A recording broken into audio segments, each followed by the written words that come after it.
Thank you very much for the opportunity to talk on this. I'm gonna try and help you get back on schedule, so my remarks will be brief. Ditto.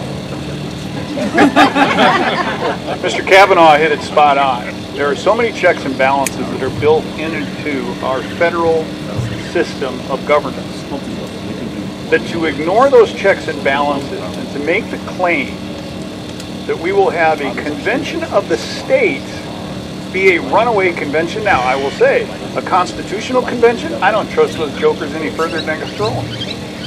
But a convention of the states is very different. Because there are checks and balances in place, because there are limitations, because they have to actually bring it back to the legislature and get 31 and 16. I mean, look at what we've got going on right now. We don't have a budget because we can't get 31 people in the House and 30 and 16 in the Senate to agree. And that's our own budget. Now you turn into the federal world. So getting anyone to agree to anything is going to be problematic. Now the fact that the legislatures around the country will all have to agree on basically the exact same thing. I support convention of the states because it is of the states. When you look at the 9th Amendment, which empowered the people, and you look at the 10th Amendment, which empowered the state governments, you know, we don't teach civics much anymore. We don't teach the idea that the federal Constitution is a negative rights document. It is limiting the federal government. It restrains the federal government, although you wouldn't know it right now because they apparently are running through the field unrestrained, causing all kind of mandates, and whether it's the jab or the mask or a mandate that you can't talk, that you can't meet, that you can't assemble, that you can't speak up. They want you to sit down and shut up. Well, it's time for the states to put the federal government in its place, and that's what a convention of the states will be. Moreover, the abuse of states. Shall we take a look at our most southern border right this minute? We have carfentanil, terrorists pouring across our border.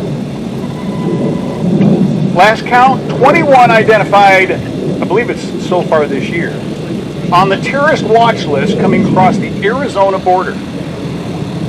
Secretary Mayorkas, you are a liar. Joe Biden, you are a liar. When you tell Americans that our border is secure, yet we have thousands and pretty soon hundreds of thousands of people coming across the border, what are the states to do? They have to call the federal government to yield to states' needs. We're not being invaded by Mexico, ladies and gentlemen. We're being invaded by a transnational narco-terrorist organization. We are already at war. Unfortunately, the feckless leaders, both at the state and federal level, have not a clue of what to do.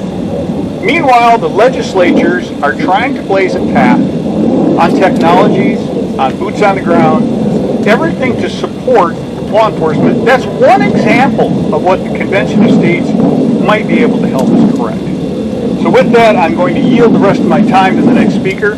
Thank you for the opportunity to talk, and I appreciate every one of you coming out today. Thank you. I'm here live in Philadelphia at the Tomb of the Unknown Soldier. When you hear the phrase lives, fortunes, and sacred honor, these are the folks we should think of, those who anonymously gave their lives. Well, today you have a chance to volunteer. You need to volunteer for conventionofstates.com, the movement that's going to save the country. These folks are willing to step up and give everything. We need you to give just a little bit. Go to conventionofstates.com and volunteer today.